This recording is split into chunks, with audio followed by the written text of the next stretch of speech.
Hoje nós vamos falar sobre a neosporose bovina, mas antes de ir para o vídeo, deixe seu like, se inscreve no canal se você ainda não é inscrito.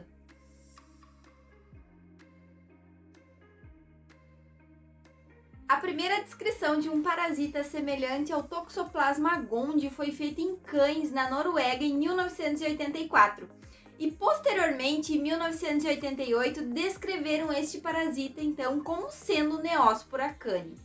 A neosporose bovina é uma enfermidade amplamente disseminada pelo mundo e que tem sido associada a casos de abortamento esporádico, endêmico e epidêmico em bovinos, causando perdas econômicas consideráveis.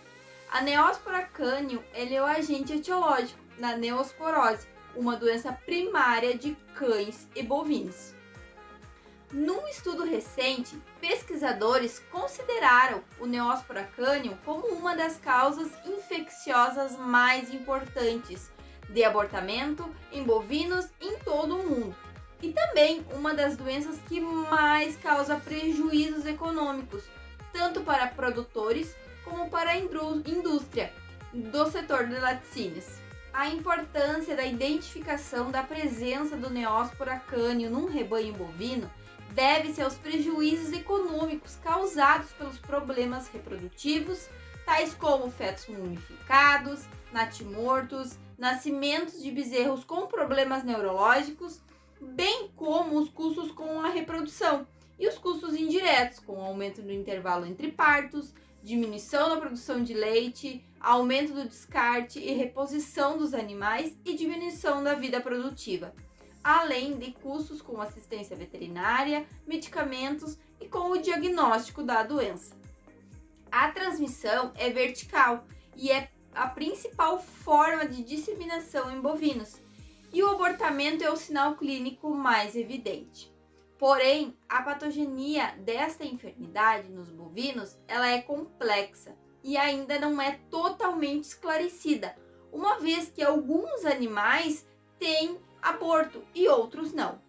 Nos animais infectados, naturalmente, a imunidade adquirida contra a infecção antes da gestação não é suficiente para prevenir a transmissão transplacentária para o feto. Pesquisadores mostraram que o Neospora cani está disseminado por todos os continentes, inclusive no Brasil, e que grande quantidade de animais domésticos e selvagens são expostos a este parasita. Hoje é reconhecido como um importante parasita de bovinos, cães, ovinos, caprinos, equinos e cervídeos. O principal impacto econômico da neosporose é devido às falhas reprodutivas em bovinos. O impacto ele varia conforme a idade, o valor genético da mãe e da capacidade produtiva da progênie. A neosporose ela é citada ainda como a causa da diminuição de 1 litro de leite por dia da produção de leite, além da propensão de abortamentos e elevar a possibilidade de descarte desta matriz de forma precoce. Os hospedeiros definitivos conhecidos são o cão, o coiote, o dingo australiano e o lobo cinzento. Esses hospedeiros definitivos provavelmente tornam-se infectados ao ingerir tecidos contendo os bradizoítos e, consequentemente, eles vão eliminar os oocistos não esporulados nas fezes, que no meio ambiente se tornam esporulados. Possui vários hospedeiros intermediários, tanto animais domésticos quanto silvestres, já relatados como o cão, o bovino, o ovino, os caprinos, os equinos, os búfalos, as pacas e lhamas, dentre outros, e em animais silvestres que têm detectado em veados, felinos selvagens, coiote e entre outros.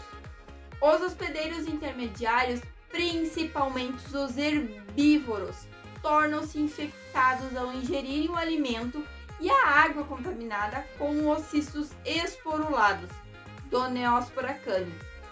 O seu ciclo de vida ele envolve 3 estágios: os taxoítos, Os cistos teciduais contendo no seu interior os bradizoítos e os oocistos.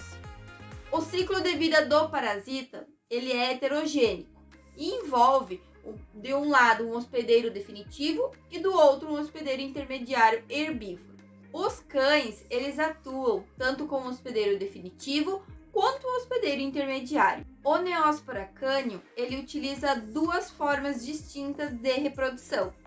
A forma assexuada, que acontece nos tecidos do organismo dos hospedeiros intermediários e definitivo, caracterizada pela multiplicação rápida desses taxoítos, ou lenta dos bradizoítos.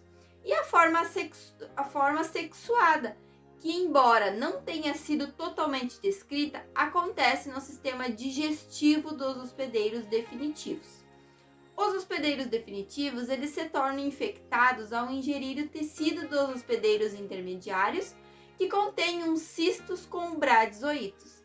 Dentro de 5 a 20 dias após a ingestão dos bradizoítos, os cistos imaturos, ainda não esporulados, começam a ser eliminados nas fezes.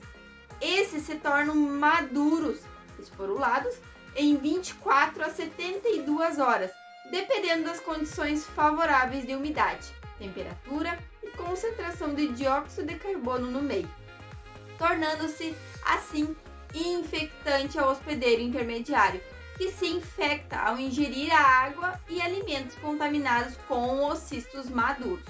Na luz intestinal, a parede do oocisto e dos esporocistos é digerida e os esporozoítos penetram no tecido intestinal, diferenciando-se em taxoítos e dando início ao processo de invasão das células hospedeiras.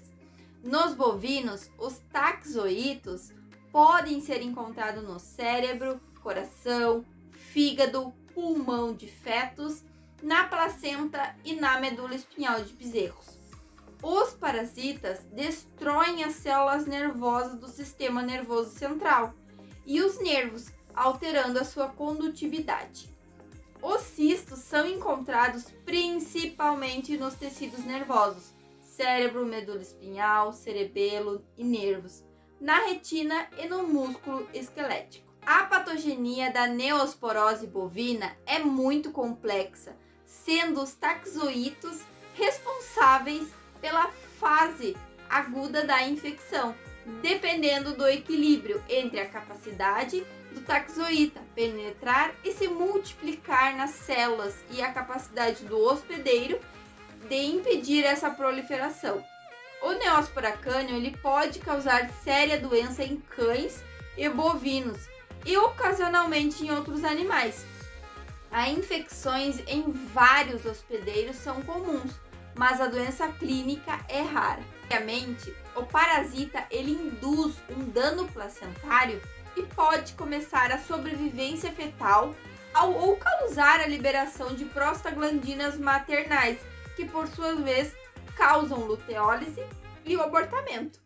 A morte fetal pode ocorrer devido ao dano tecidual resultante das lesões extensas em órgãos vitais, causadas pela multiplicação de Neospora cânio no feto e devido a uma insuficiente oxigenação ou nutrição.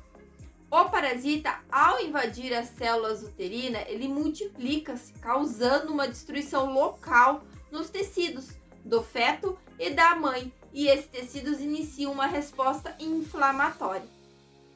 A partir daí, as lesões se estendem para a região córeo-alantoide, entre os cotilédones. Ao mesmo tempo em que essas lesões ocorrem, o parasita também entra na corrente sanguínea e invade outros tecidos. Se o animal estiver uma boa resposta imune, os taxoítas se transformam em bradizoítas, fase de multiplicação lenta, formando os cistos teciduais localizados principalmente no sistema nervoso central. Esse estágio ele é mantido na fase crônica da infecção e o animal não apresenta nenhuma sintomatologia nessa fase. Entretanto, alguns fatores como, por exemplo, o período da gestação, pode levar a uma queda na imunidade, reativando essa infecção. Os bradizoítos se transformam em taxoítos e desenvolvem infecção aguda.